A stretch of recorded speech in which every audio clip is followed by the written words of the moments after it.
તો એ ગિરિરાજજીની પૂજા કરવામાં આવી.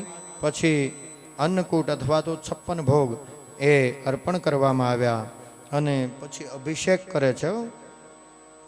સરસ મજાની પૂજા કરી અને નૈવેદ્ય સામગ્રી અર્પણ કરી છે ગિરિરાજજીની આગળ.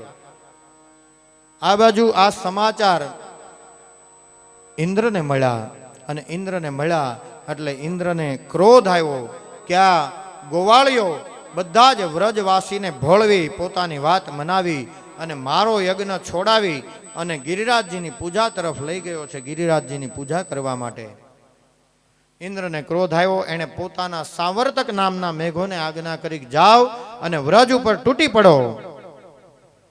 એ સાવર્તક નામના મેઘો આવ્યા છે વ્રજ ઉપર આવીને વાદળા મંડાણા અને ધોધમાર વરસાદ આવ્યો છે. એ ધોધમાર વરસાદ આવ્યો કેવો સાંબેલાની ધારે. અને એ સાંબેલાની ધારે વરસાદ આવ્યો. ત્રીજના દિવસે ઇન્દ્રએ વરસાદ વરસાયો. સાંબેલાની ધાર એટલે સાંબેલું જાડું હોય, ધોધમાર એટલે કહ્યું.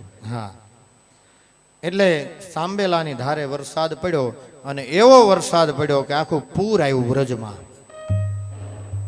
પાણીનું જબરજસ્ત ભયંકર ઘોડાપૂર આવ્યું.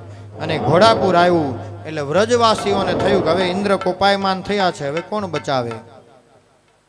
એટલે ભગવાનને પ્રાર્થના કરે, કૃષ્ણને કહે કે બચાવ બચાવ કનૈયા બચાવ.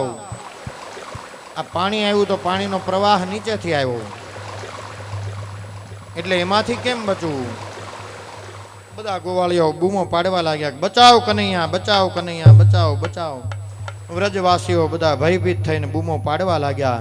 ભગવાને કહ્યું શાંતિ રાખો, ચિંતા નહીં કરો.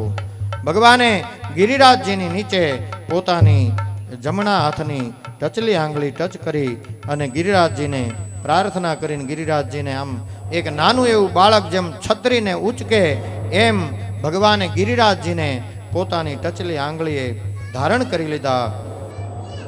ધારણ કરી અને ગોપ બાળકોને વ્રજવાસીઓને બધાને કીધું કે આની અંદર આવી જાઓ. બધા જ અંદર આવી ગયા. ગિરિરાજજી ઉપર છે, નીચે બધા વ્રજવાસીઓ. અને હવે ભગવાન એ શેષનારાયણને થયું, બલદાઉને થયું કે જો પર્વતની નીચે રહેશે તો પલળશે નહીં, પણ નીચેથી જે પૂર આવે એમાં તણાઈ જશે બધા. એટલે ભગવાને શેષનું સ્વરૂપ લીધું અને ફરતા વીંટળાઈ ગયા, એટલે અંદર પણ પાણી આવે નહીં. આવી લીલા કરી.